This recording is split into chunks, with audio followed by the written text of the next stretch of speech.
By all accounts, Kelvin Sampson is a coach's coach. Coming up, he learned the game from his father, who was his high school coach, and where he also learned work ethic. He worked his way up from small school sidelines to running powerhouse programs. With 42 seasons, 3 Final Fours, twice the AP Coach of the Year, and now in Houston, Coach Sampson has found a once prominent program and an opportunity to construct a team in his image. As he tells Penny, he's learned a few things over the years, and the constant has been doing things with a clear vision. 2 of the key building blocks of any program are the coach's philosophy and his culture. For Coach Sampson, he pushes his players to be accountable and to prepare as hard as possible.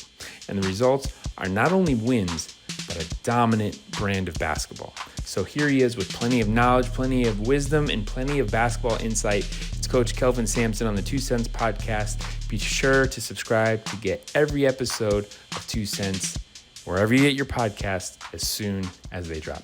What's up, everybody? We're back. 2 Cents Podcast. We're at the Memphis Sports Event Center with one of my favorite, probably my favorite coach, Coach Kelvin Sampson. I really appreciate him taking his time. We're at the EYBL Live Period in Memphis, Tennessee.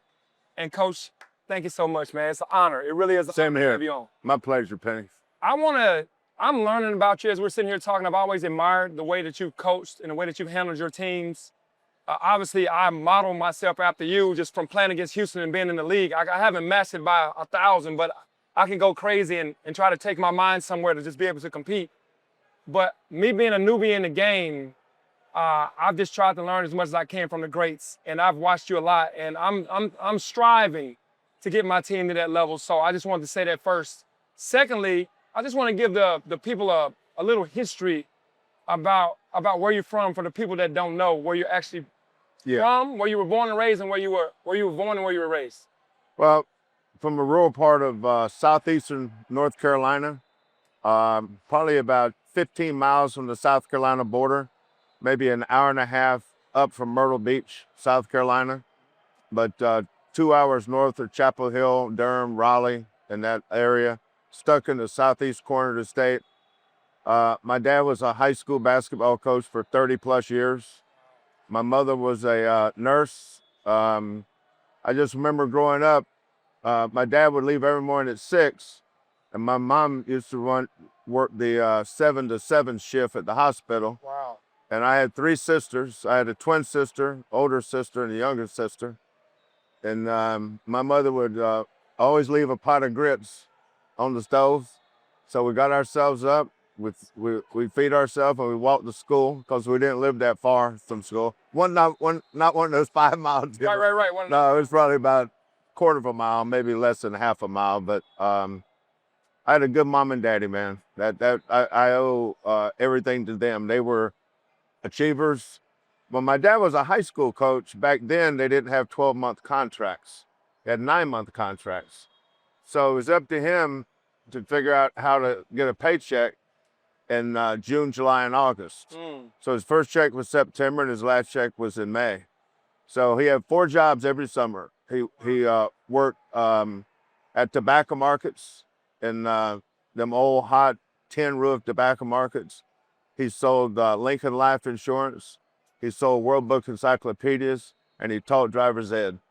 Wow. And so I was raised with that work ethic. My mother worked 12-hour shifts at the hospital. Then she moved to a doctor's office, and then she finally got where she could go to a university and work in an infirmary and have normal hours. But I just remember my parents always working, always being gone. My sisters were high achievers. My twin sister was a pharmacist. She graduated pharmacy school at University of North Carolina in Chapel Hill. My younger sister graduated from physical therapy school, University of North Carolina in Chapel Hill. My older sister was a teacher for 30 plus years, and that was kind of the environment we're in. You know, one of my mother, I think my mother said this a lot. My dad said it too, but he said, don't ever be defined by your limitations, be defined by your ambition. And that made sense to me as I got older, because I think that's what they did. they had every right not to make it. Right. My grandmother and grandfather on both sides, the highest they went in school was 6th grade. So they didn't come from educated people. They came from hardworking people. And I think I've always taken that from them. Yeah, that's incredible just to hear that story, because the success that your parents, the standard that they set for you guys Yeah. without even knowing it, right? Right, Like just right. going to work and just Exactly. grinding and being hard Exactly. workers kind of instilled in you and your siblings. Yeah. And that's who you are today. From what I see, you never strayed away Right. from understanding what that was all about. Yeah, we all come from somewhere, and there's no such place as a perfect place nor a bad place. It's what you make of where you came from. I didn't know that we were poor. We always had what we wanted, you know. I had Chuck Taylors. I never had no leather shoes, but I had Chuck Taylors. But that's what all the people, all the boys and that I hooped with did. I didn't get my driver's license until I was a senior in high school because I rode a bicycle everywhere. I dated some girls that had a car. You was a man. Yeah, I didn't need a car. I always knew somebody had a car come pick me up. But my mother and father, my grandparents on my mother's side were farmers, and my grandparents on my father's side, who I was probably closest to, they just had a little mom and pop grocery store. You know, they let people come in and buy groceries on credit and pay up when they could. And I'd go help them on Saturdays, and I just thought we had a normal life. That's amazing. Now, how did did you play basketball when you were young because your dad was a coach, or did you? Yeah, no, I was. I think my senior in high school, I was first team all conference in all 3 sports. I was a quarterback in football, catcher in baseball, and point guard in basketball. Then I went to a small college. I always wanted to go to North Carolina, but I wasn't good enough. And so I went to where I could play. I played at UNC Pembroke, small college, and right where I was from, right close to where I was from.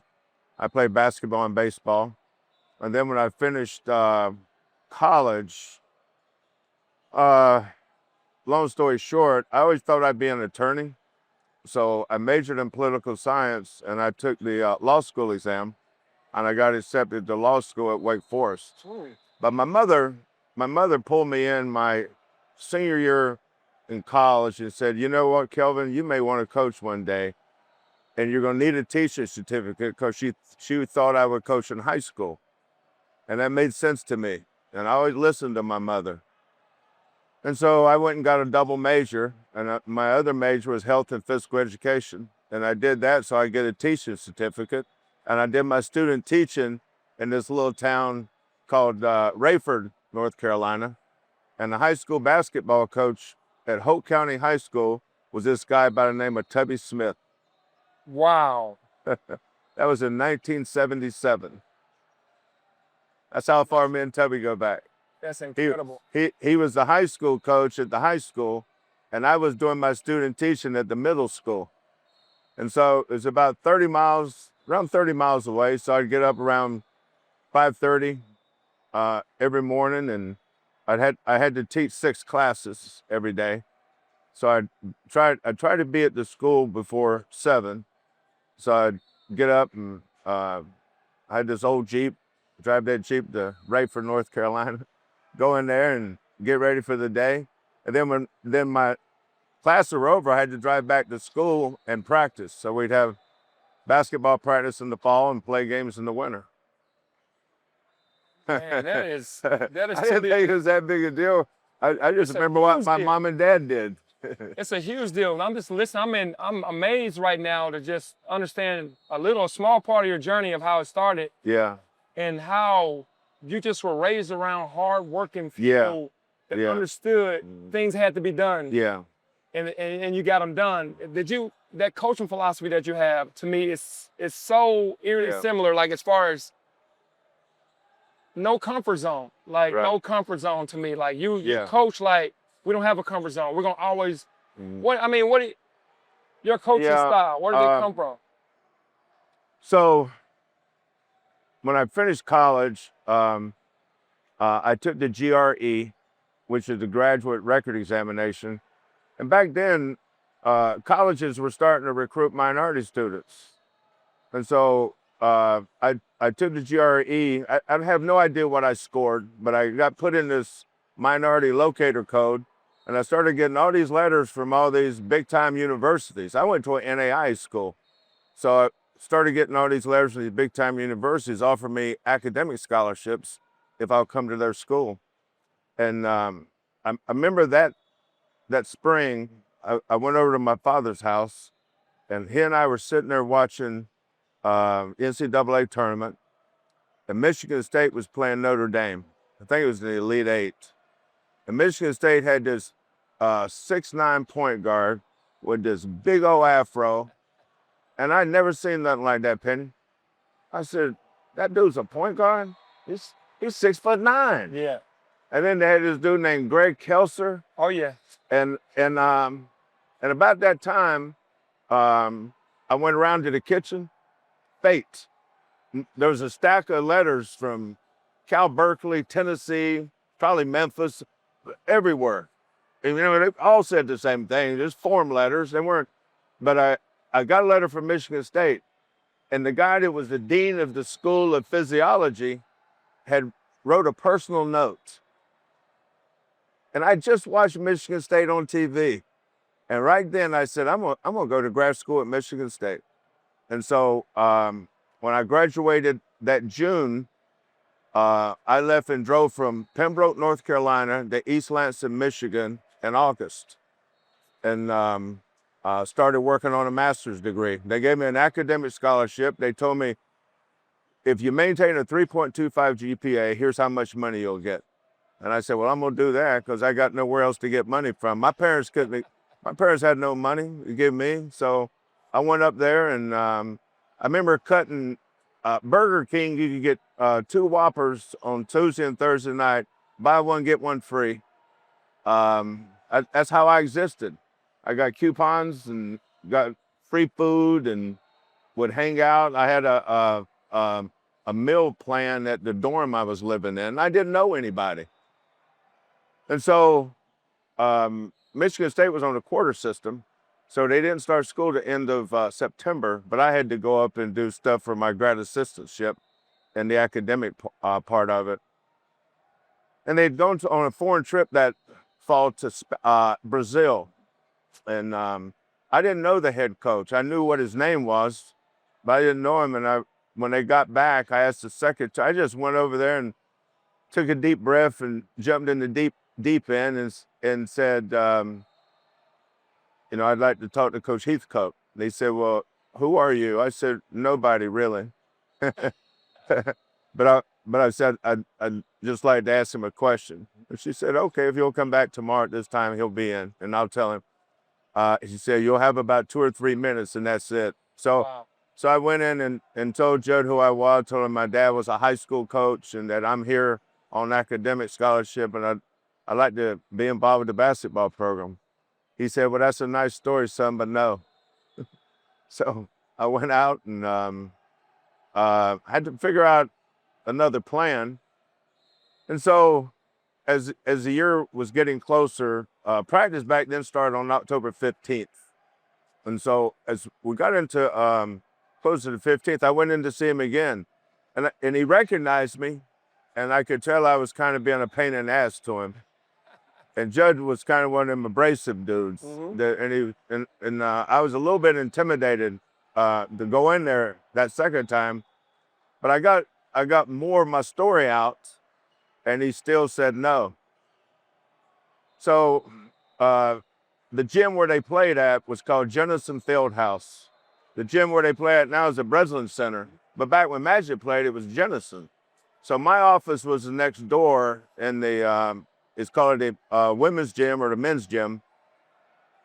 And once practice started, I'd mosey over there in the afternoons and watch them because I was taking 15 credits and I was teaching 6 credits.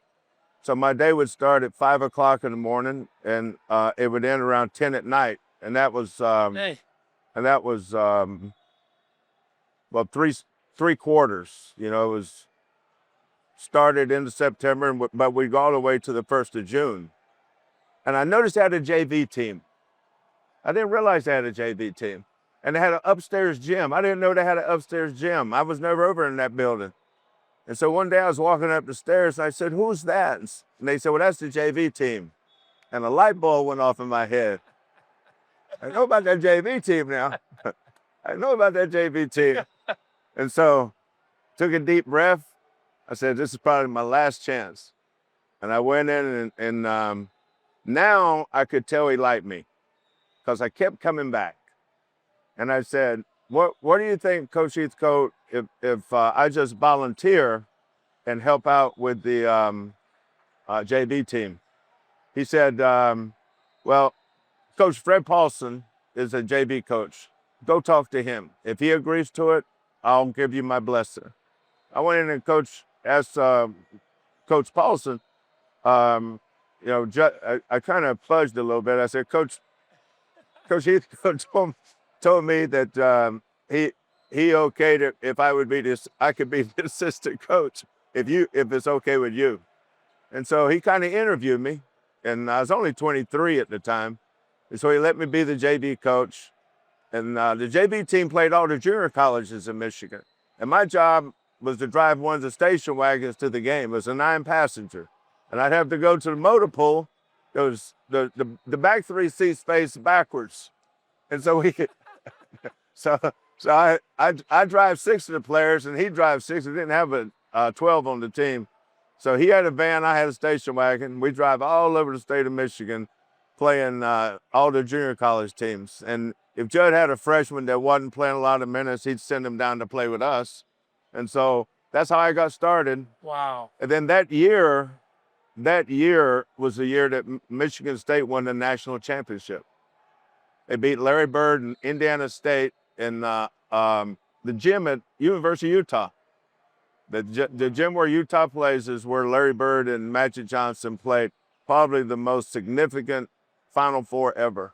But I was at Michigan State that year, but I didn't get to travel. I was just on helping the JV team. Now the next year, Judd bumped me up to his grad assistant. So now I was kind of in with Judd, you know, and I think he liked the fact that I was a hard worker, and Judd was a high school coach. He coached high school ball for 14 years, and my dad coached for 33 years. He liked that, so I would not be here, Penny, without Judd Heathcote. And the guy that replaced me when I left was Tom Izzo. That was in 1980. That's amazing. Tom came in 1980, and I left to go to Montana in 1980. Wow, that is an amazing story. I'm glad I know that history now. Yeah. I know the history of Michigan State and Coach Judd Heathcote and all that, but I didn't know that you went through that phase. But your persistence of just going in and not taking no for an answer and trying to find a way in there. No, I knew I was never going to get an opportunity like that again because I didn't have an in with anybody. My dad wasn't a college coach. He was a high school coach. I didn't know anybody that coached in college. I didn't know anybody. You know, we came from a small town. I went to a small college, and that was my world. My sisters went to North Carolina, but and so I took advantage of being at the right place at the right time, and then when I finished my master's the first year, and I applied for all these jobs. I couldn't get one. And so I remember working basketball camp, me and Tom Izzo that summer, and Judd said, what are you going to do? And I said, I don't know. I'm thinking about going back home and being an assistant coach for my dad one year, maybe coaching the high school team. I kind of thought that's what I'd probably wind up doing. And Judge said, well, I want you to go talk to this guy. And he had an $8,000 fellowship for me if I would start my doctoral program. So I got into the PhD program and worked for a year on a PhD. And at the end of that year was when Fred Paulson went to Montana and took me with him as his assistant. And he left in December, and I became the head coach. at Montana Tech when I was 25 years old. So when you ask me where I developed my style, I developed my style from getting my head beat in. We lost so many games that first year, and there were so many. I felt like every coach was so far ahead of me. You know, it's probably similar to your first year at Memphis. Yep. I was so inexperienced and I was so young, and all the other coaches, I was 25 and they were 45. Yep. But they seemed like 80 Yep. to me, and they could do all this stuff, and I didn't know how to do any of that stuff. But I had a old yellow legal pad, and I would, after games or the next morning, I would write down what I thought my mistakes were, and I filled that thing up that year. I made more mistakes. If that school was a good school, first of all, they'd have never hired me. And if it was a good school, they would have fired me. So, so I just happened to go to a school that didn't really care about winning. It was an engineering college. And I was the 6th coach in 3 years. So I just happened to, and then I went from there to Washington State, which is by far the hardest job in the Pac-10, Pac-12 now, but Pac-10 then. Was no Pac-12 now, but when you coach at those schools and you're coaching against Gary Payton at Oregon State and Sean Elliott at Arizona and Todd Lichty and Adam Keefe at Stanford, and you're over here at Washington State and you just got a bunch of kids, and the only way that we could compete with those schools was I told our staff this: if those coaches are working 12 hours, we got to work 18. Yeah. If their kids are playing hard, then we got to compete. We can't do what they do and think we're going to win, because they got way better players than we do. Yeah. So that's kind of where I developed my coaching philosophy. This segment is a paid partnership with BetterHelp, the world's largest online therapy platform. Their mission is to make it easier for everyone to get the mental health support they need without stigma getting in the way. You can check them out and get easier access to support from wherever you are at betterhelp.com/2cents. Yo, what's up? It's time for a 2 cents timeout, sponsored by our friends at BetterHelp. And I'm going to give you my 2 cents on the importance of mental health and wellness for an athlete. As an athlete, there's a lot of emphasis on physical strength. Why is mental strength important? It's important because it gives you confidence. When I was young, I was forced to live without my mother and my father. I was raised by my grandmother. And to have the mental strength of every single day waking up with the grandmother, fighting in the neighborhood, grinding, going through different obstacles that it gives you every single day, without the mental strength and without God, it would not have been possible. I think when you get to the point to where you succeed in getting over those hurdles and getting over those obstacles, you feel so good about yourself. So I think mental health is so important. Mental strength is so important so that you can overcome those obstacles. It gives you confidence. It allows you to be happy. I had my struggles with mental health when I was young because I was raised by my grandmother, and my mother went to pursue a singing career that wasn't in my home, and my father was gone. So if I had better help back in my day when I was going through those struggles with my mom and my father not being there, it would have really helped me. Then I can tie that into my NBA career.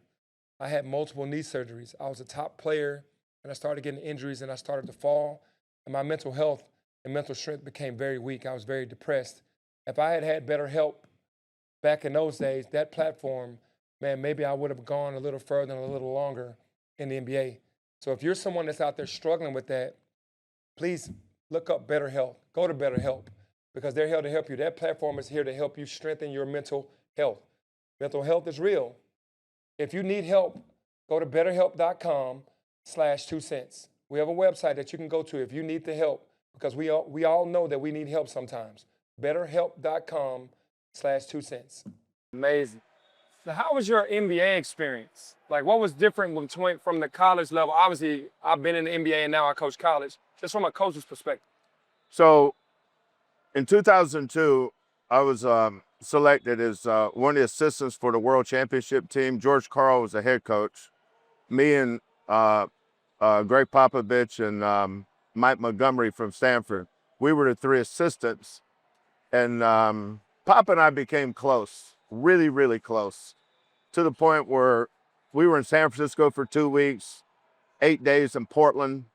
The first time Yao Ming played in the United States was against that team we coached that summer in San Francisco, where the Golden State Warriors used to play.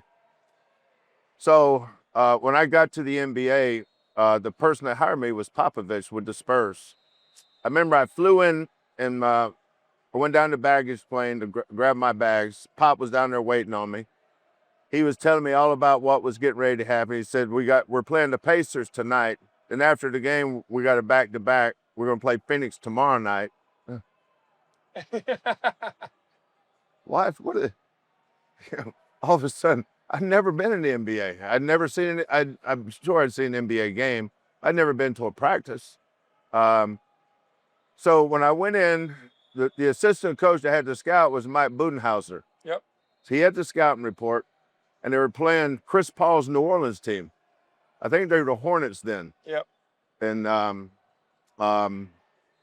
they were going over all the ways that they were going to guard the pick and roll.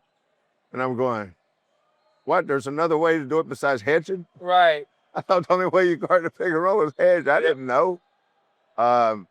So they put Tim Duncan, they put Tim in center field. That was our coverage call. On the side, it was short field. They had a different call. If somebody played pick and roll, we just play pick and roll deep. We only had one.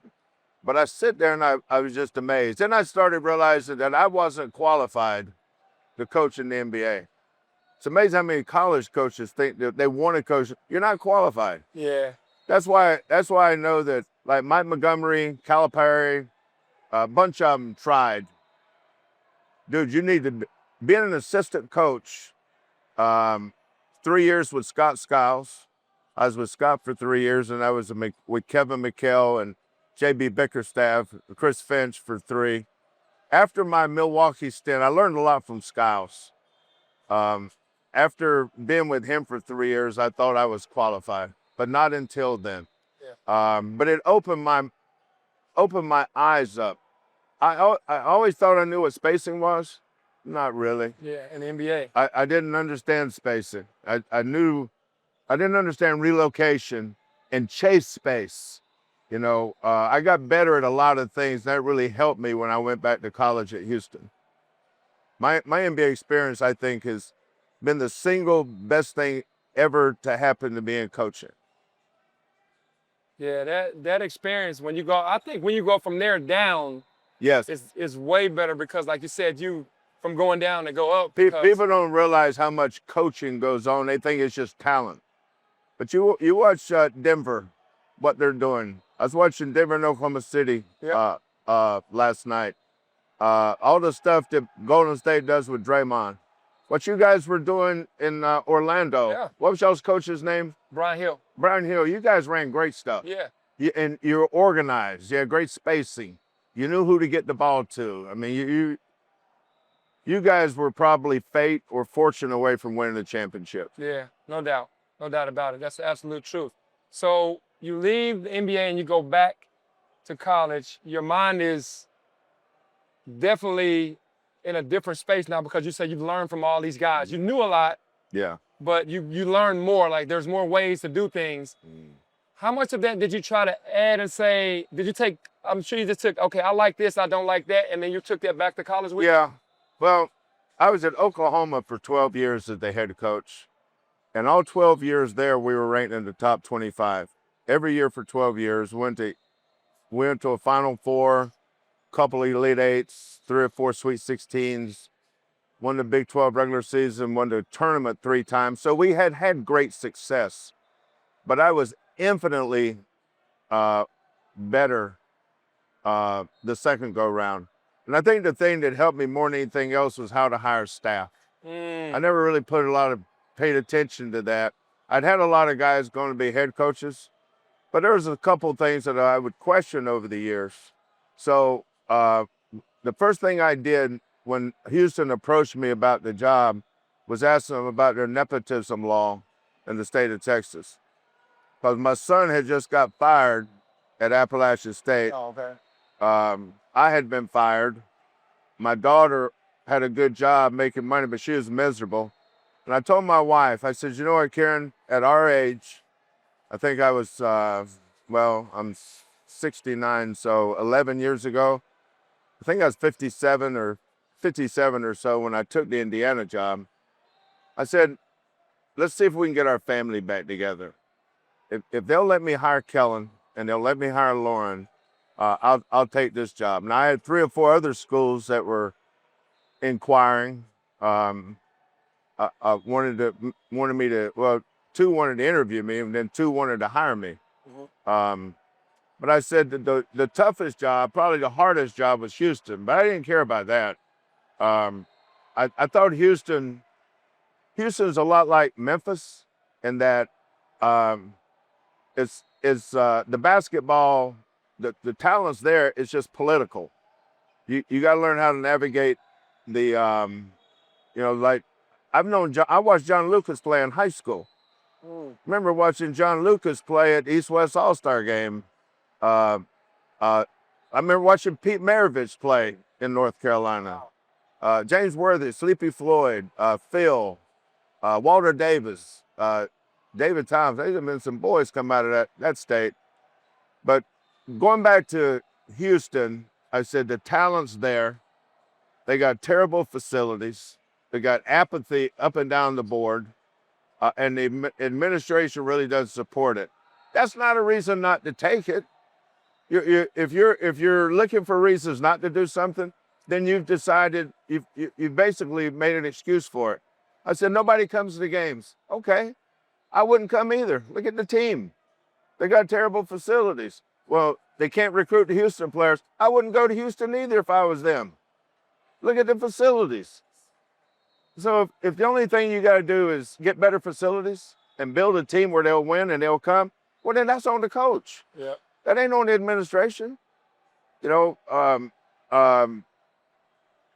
Coaches and players win games. Administrations win championships. My biggest battles was with the administration.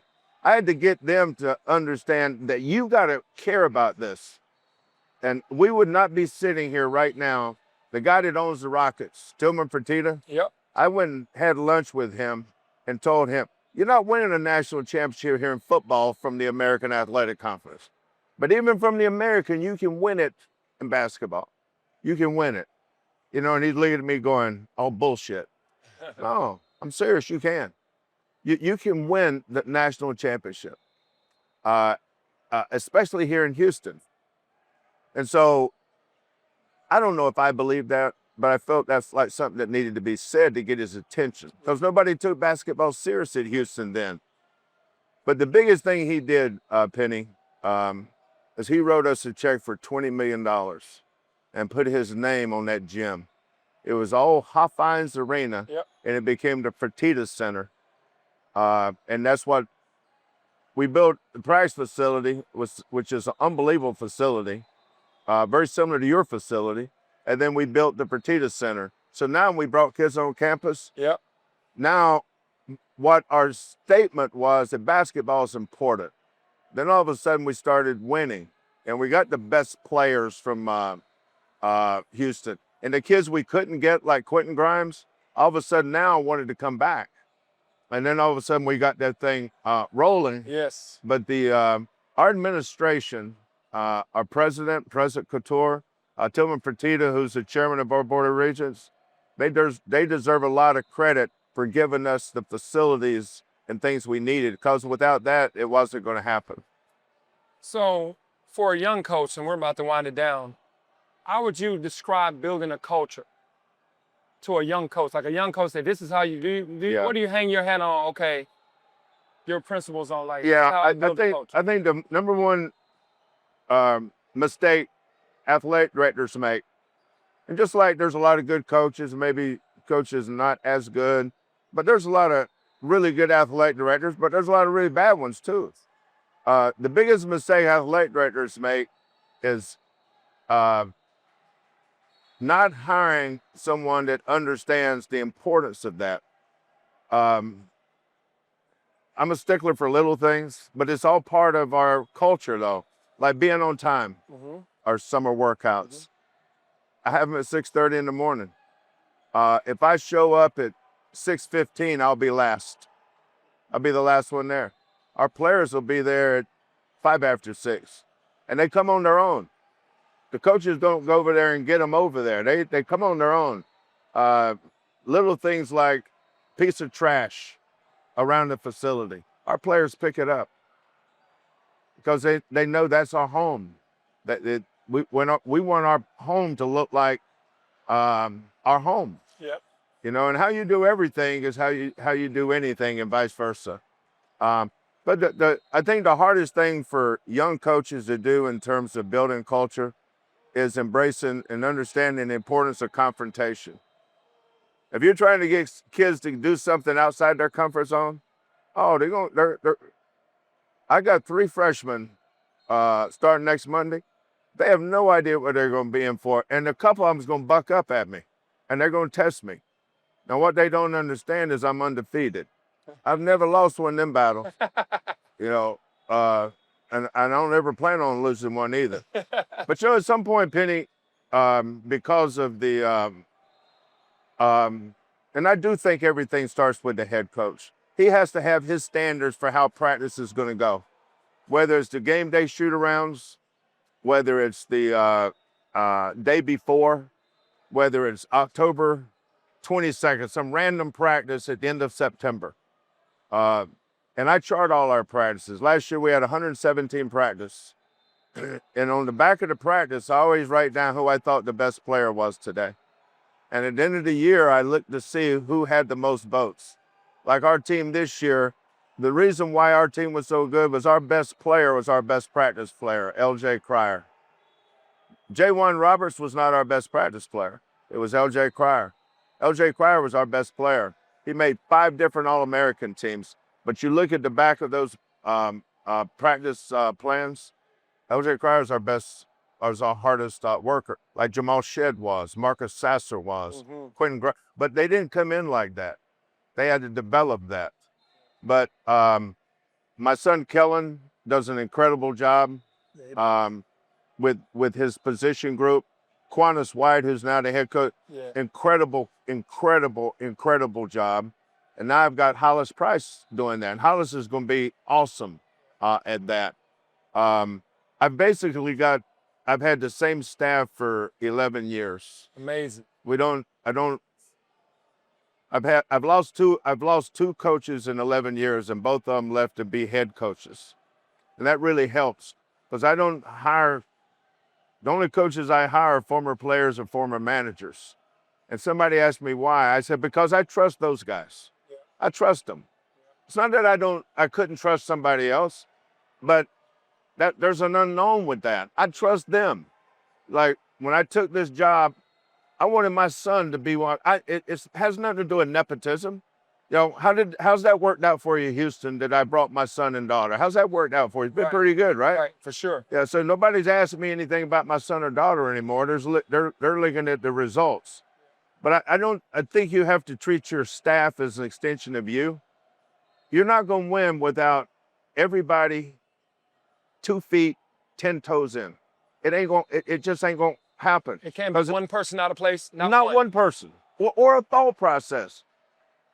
Quantas and Kellen argue with me all the time. Coach, what do you think about this? Well, I think this. But that's healthy. At the end of the day, no matter what happens, they're 10 feet, 10 toes, 2 feet, 10 toes in, no matter what we say.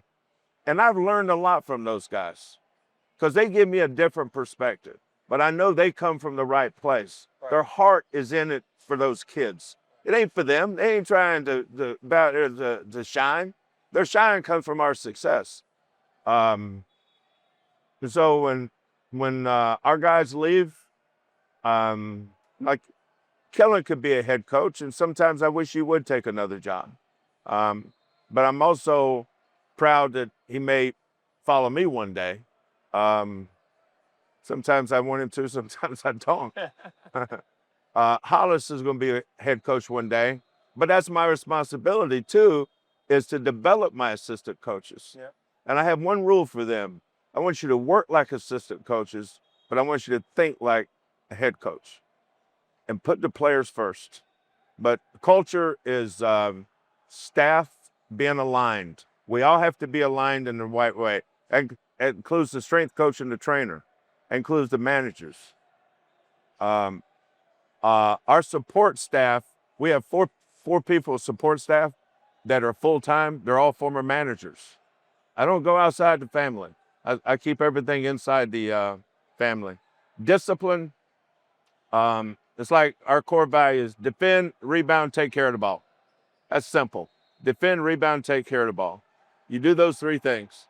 If you show up on time every day, if you come with the right attitude, and you have the right effort, and the head coach will determine whether you have the right attitude, and he'll determine whether your effort's right. And if it's not, then you got to say something. And when I confront them, it's not a discussion. It's not a negotiation. You know, here's what we do if you're not coming here with the right attitude. I remember when LJ first got there, might have been middle of June. We were in the gym one day. I didn't like his attitude. I hadn't said a word to him. He had not said a word. I just thought he had terrible body language. I blew the whistle. Told him, I said, cut that damn music on. LJ, get your ass on that line. What'd I do? I said, I'll let you know after you get done. So after he got done running, he came over there and said, next time you walk in this gym, you want to be the best player, you say a lot by saying nothing. You told me that you didn't want to be here today. No, I didn't. Yeah, you did. Your body language was that. Check their body language. Check their attitude. Check their effort. And don't let that stuff slide. You ain't out there to be their friend. That's right. If they like me, that's cool, but I'd rather them respect me. But that's how hard it is to have culture. Not everybody can build a culture. People say, how do you build culture? It starts with you. You can't start with the strength coach. You can't start with the assistants. Everything starts and ends with the head coach. Then you have to have a staff that believes in you. If I told my staff to run through a brick wall, they'd say, Coach, can I get a running start? Those are the kind of people you win championships with. That's right. That's right. Well, Coach, I would just like to say this. It's been an honor. I hate that we're not in the same league anymore, but I watch you guys all the time, but it's been an honor just watching you and just seeing you lead and being the man that you are. I am trying to follow those footsteps. For all the coaches out there that admire you, we talk about you all the time, thank you for your contribution to the game. You've done a phenomenal job and continued success, and we appreciate you being on. Well, let me say this about you, Penny. Somebody, I don't know who that was that called me during the year, interviewed me about you, and they asked me an interesting question. What's the difference in Penny now versus 7 years ago? And the first thing I said, I think he owns his job now. He is the head coach. And the thing I liked about your team in the NCAA tournament, my first 5 years in the tournament, Penny, I went 0-5. No, we didn't win one game. You got to get to the point where you can win in the tournament, but it's hard to make the tournament. You know, once you make the tournament, people say, well, you should make, no. There's a lot of good coaches never make the NCAA tournament. But the team that gave us the most fits, that was the hardest for us to play against the whole time I was in the American Athletic Conference, was Memphis. And that's a credit to you. When we played your team, your stuff, I believe it or not, I stole some of your stuff. You had that little pick action you ran with Kendrick Davis where he kind of butt screamed for DeAndre. Oh, yeah. I stole that. Yeah, well, you can. We couldn't guard proud of that. Thank you. We couldn't guard that. You turn that corner because it's difficult to switch that. Yeah, it is. When I had Jarris, we beat Virginia at Virginia, and the play that Virginia struggled with the second half was that play. That's what I'm saying. So I said, I'm gonna get that one to Penny. And I get a chance to let him know, I'm gonna tell him I stole that one from him. I appreciate it. I stole a lot from you, I promise you, Coach. I definitely appreciate it. But again, thank you so much. We appreciate you guys tuning in again. My man, Coach Kelvin Sampson. Peace. See you next time.